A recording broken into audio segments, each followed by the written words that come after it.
Sides 1, first piece in book 4. Let's tackle the very first chunk. We start with the solo on the second line. I like to start, kind of the 3/4 mark on my bow. I don't want to start from the very tip because I don't have as much control there. I like to start a little bit lower down, and I'm checking that my pinky is relaxed on my bow so that I can swoop up and land smoothly. Ready, and...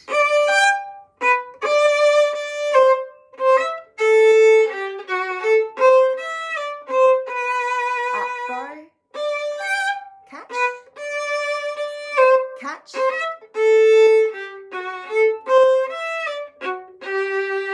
up,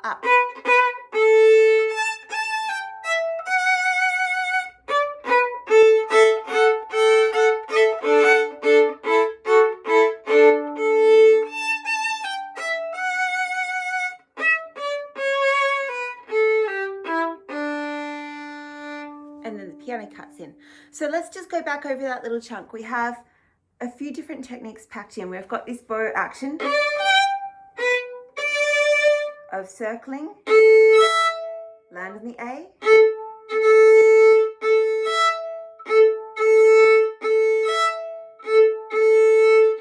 and we've got the chords in there as well. So when we get up to, make sure you're dropping your bow onto the 2 strings. Now stop and set your bow on D and A together and place the F sharp.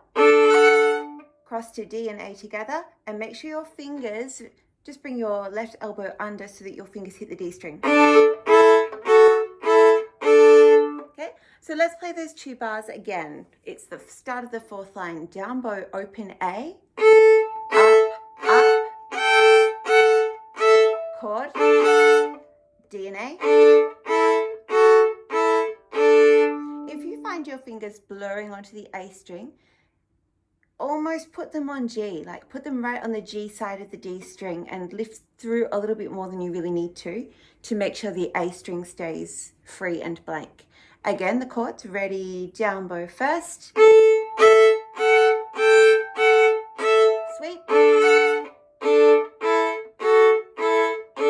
It's a great little spot to pause me and practice 10 times.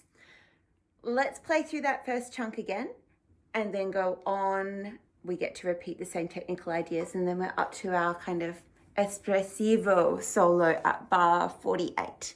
From the beginning, recap, ready, and...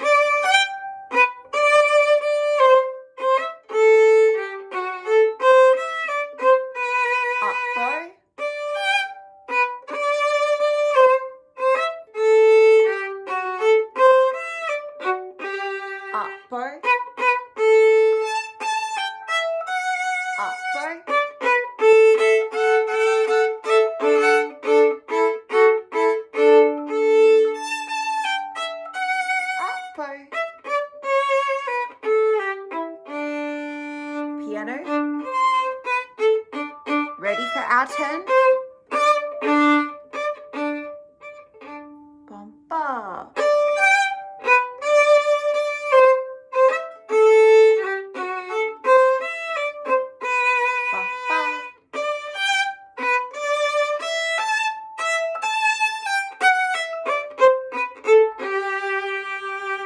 Now, this piece is in 6/8, so it's a really good idea to make sure you're always counting 1, 2, 3, 4, 5, 6, 1, 2, 3, 4, 5, 6. And we have that nice lilt in our rhythm. Make sure that when you hit your dotted crotchet tied to a crotchet, which happens in bar 32, 1, 2, 3, 4, 5. It's so easy to kind of trail off and then crash into the next phrase early. 1, 2, 3, 4, 5. Okay. You might want to stop me here and play over that first chunk a couple more times. Or you might be ready to play on to the next part. Let's do a play through and then attack any technical issues. Ready, and...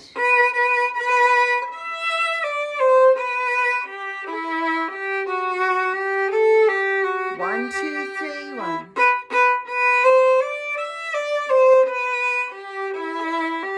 D sharp.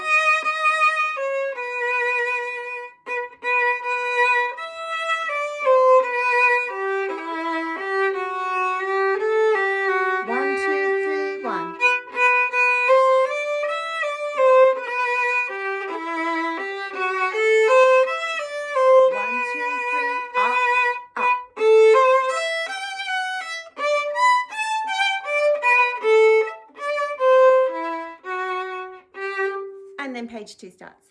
So our tone here is very relaxed and kind of caressing, and it really leans. So we're thinking 1, 2, 3, 4, 5, 6. 1, 2, 3, 4, 5, 6. I don't think there are too many problems in here. Maybe just watch out for the D sharp at 55. Yeah, make sure you've got a solid tone. And I really support that high 3. I've still got my second finger on the string as I lean across and put the third finger on. Transfer the 2 over.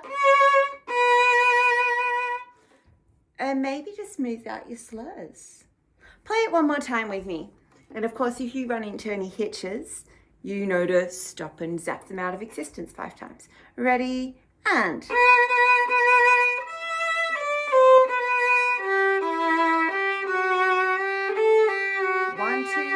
One.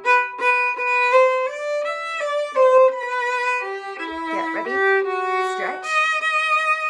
1, 2, 3, 4. 1, 2, 3. 1, 2, 3. 1, 2. 1, 2, 3, 1.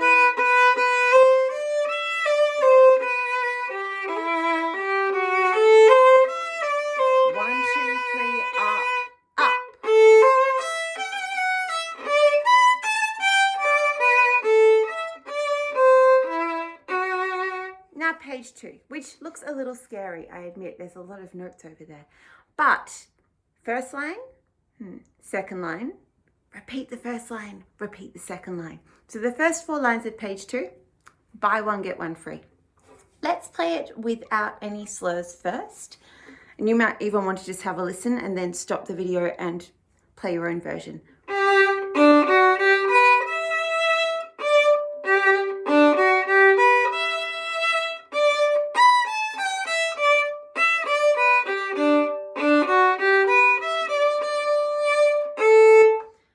Best advice I can give you is to set your 4th fingers on before the bow moves. So put the 4 on and then trigger the bow. Put the 4 and then trigger. Set the 4. Set the 4.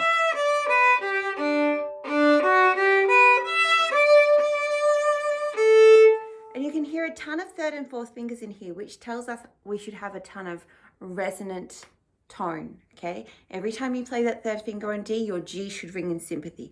Every time you play 4th finger on A, your E should ring in sympathy. Now, if your 4th finger's a bit flat and you're kind of blowing across the top of the E string, it can't possibly ring and you won't get any resonant tone. So it's really important that you've got that lovely posture with just the tips of your fingers touch the correct string and they don't hit extra strings, because then all your tone's gone. Let's play that first line one more time. And again, then you might want to stop me and play it yourself 5 or 6 times. I will add the slurs this time. Ready, down bow, and up, up, up. 4, 4.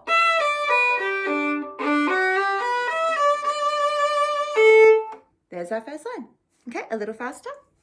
1, 2, 3.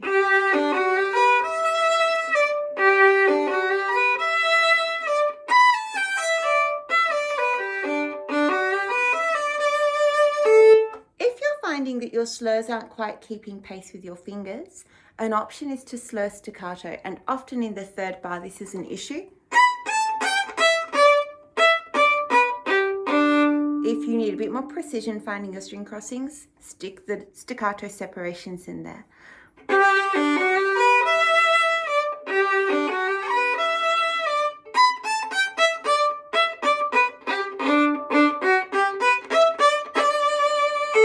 Okay, pause me if you need to, practice it yourself. Next line, we have a weird notion here, E sharp. E sharp, does that even exist? If we think about it as a piano keyboard, we don't actually have an E sharp. The note above E is F natural.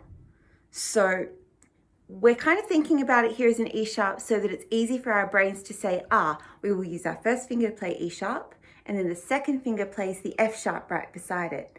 But what we need to understand is that first finger is going to move up into our low 2 spot, if that helps you, like this. Okay,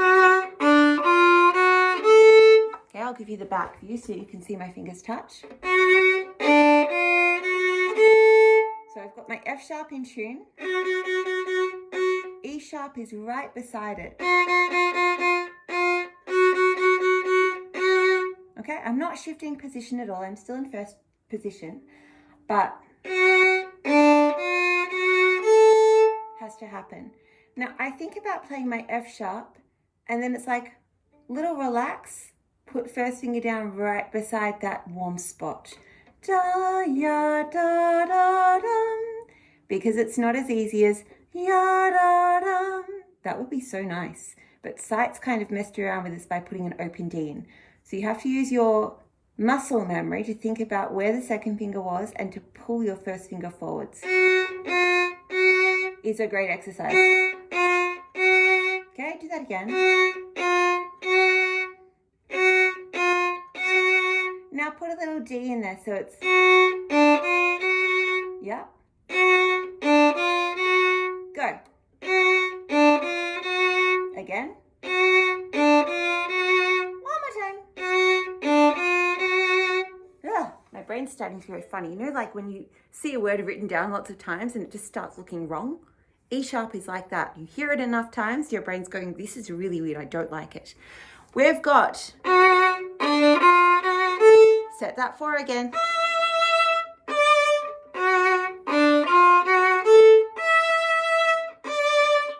Bring your third finger across, make sure it's in a nice ringing posture.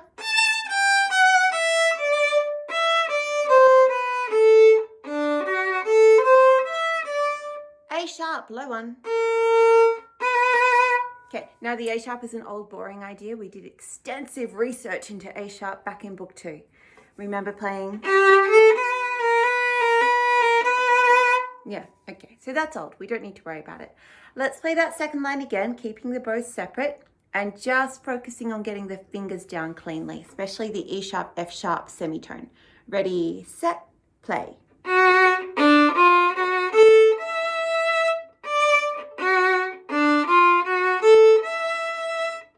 Cross.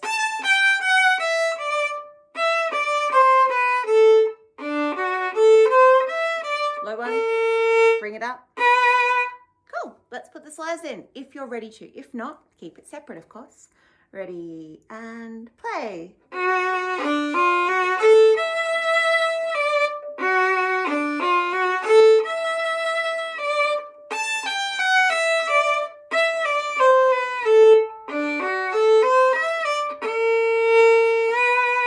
And again, a little faster if you're ready. If not, just listen to it. Ready, and...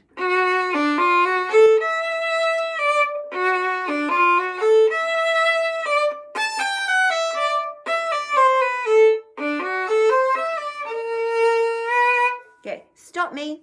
Practice that 20 times. Okay, ready now to put those first 2 lines together and then to repeat them. And that's our next chunk of this movement crossed off the list. Ready, here we play.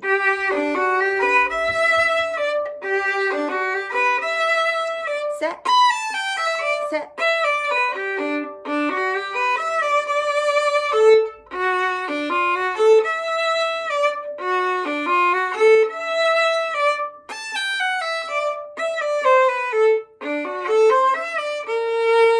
Repeat. Little quieter.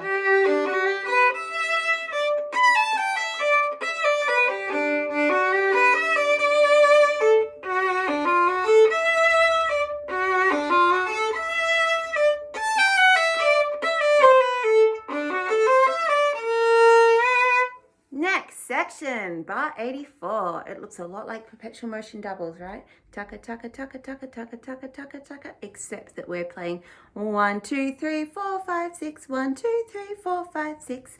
So, if your bow doesn't like this idea, you can easily build yourself a twinkle variation, okay? Instead of playing...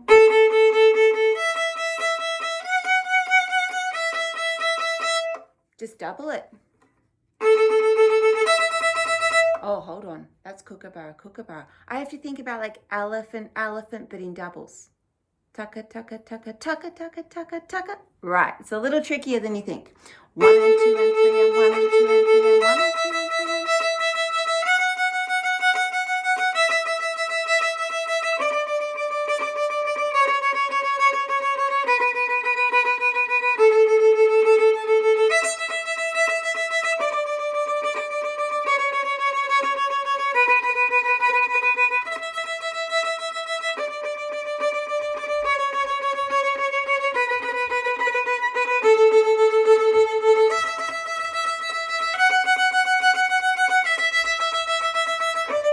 Relax to wrist.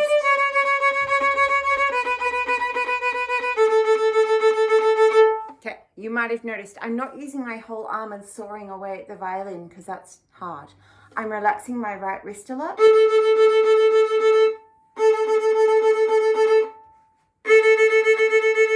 One more. Okay, so the tendons in the back of my hand and my forearm are really soft and relaxed.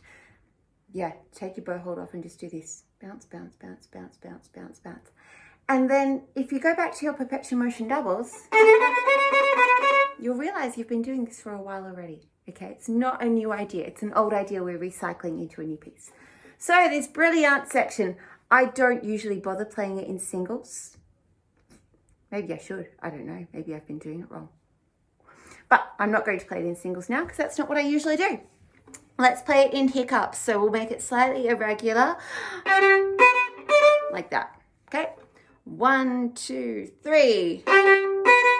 Low 1.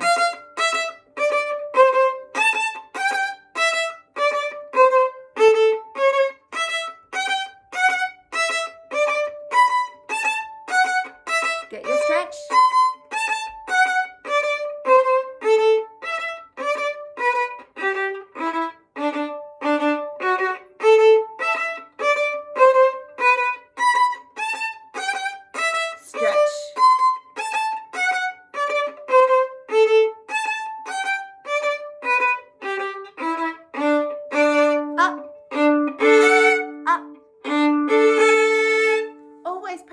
Chords on the end, because so many times I hear this with like a crash and a big pause at the end while everyone works out their chords. So just do them from the start. They need that extra love and attention. Okay, if that was difficult, restrict yourself to 2 bars at a time. So your first chunk to practice will be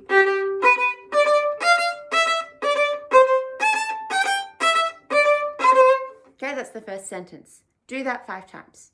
Then go on and do the next 2 bars.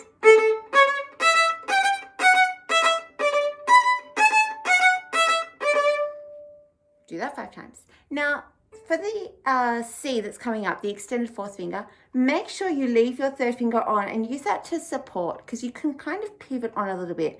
You pull back the back of your hand a fraction if you need to, and stretch out the pinky. And this depends really on the size and shape of your hand. Some people are really competent in leaving their hand still and just stretching the 4th finger. I've got quite a short 4th finger, so that doesn't work for me. I have to do a little pivot, so I have to distort the shape of my hand just a little bit. If you can, it is preferable just to stretch the pinky and not change the shape of your hand, but we'd really like the note to be in tune. So just try your... It's a D to a C, so it sounds a little odd. Go again. Stretch. One more time. And as you play that 4th finger, you're going to release the 3rd finger and bring it across to the E string. So practice 3, 4, 3. Ready, and...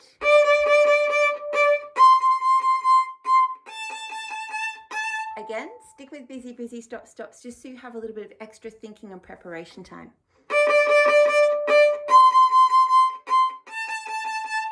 One more time. Ready, and... Obviously, stop me if you need to do more repetitions of that. Otherwise, let's play the brilliant evenly this time, not hiccuped, if you're ready for that. If you're not ready, just listen.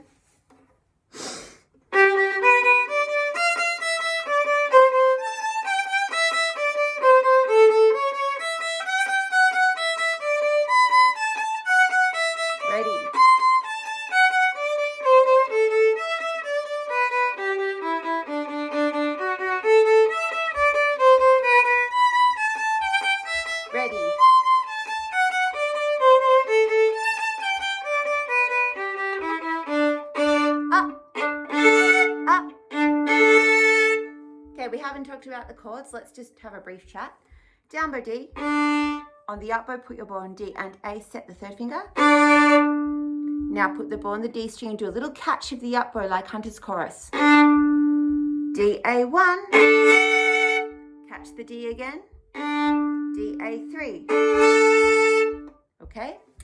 Down, up, beat, up, down, beat, up, down. Rest. Ya-dum, bum, bum. So again, down, up, go. Up. Up. Again, and up. Up. It really helps if you've got your Hunter's Chorus brain on.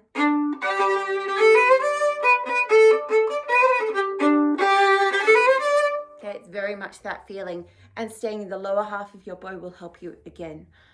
One more time, those chords. Down bow first. Up. Up. Now we get to play the recycling game. Play the start again. Ready, and.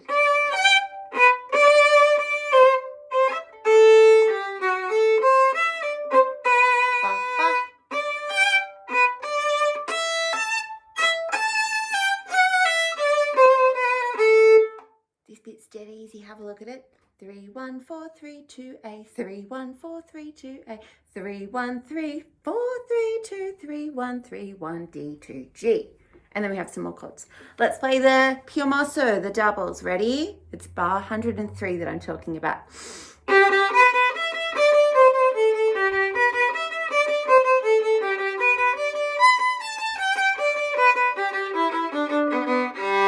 Circle round, drop the bow onto D and A and set your B and G. Make sure your fingers are touching and roll. G. Set your B and B together. Open G. Oh, I've got my ghost note vibrato. If you'd like some extra sympathetic resonance, put your third finger on the D string to play a G. And when you trigger this G, that G is going to ring much more. Okay, and the science of what's happening is because I've just created another G string on my violin by placing my third finger there and turning this into the pitch G. This is the string that vibrates in sympathy when I play my open G. Okay, it's a nice little party trick to get you extra ringing tone that just keeps on going for ages. So that's the whole piece. In its chunks, I would focus on proficiency with each chunk. And that might mean that you play each chunk 3 or 4 times and you don't actually play the piece from beginning to end for a couple of weeks. But you drill the chunk, you make sure that you're feeling confident with it, that it gets a little bit better or your fingers get a little bit smoother or you hear all those 3s and 4s ringing really nicely. And when you feel like, oh, I got that chunk the first time, that's when you want to start thinking about putting the piece together. It's not a piece where you want to start and just zip through to the end. That's a recipe for catastrophe. I hope that's helpful. See you on the flip side.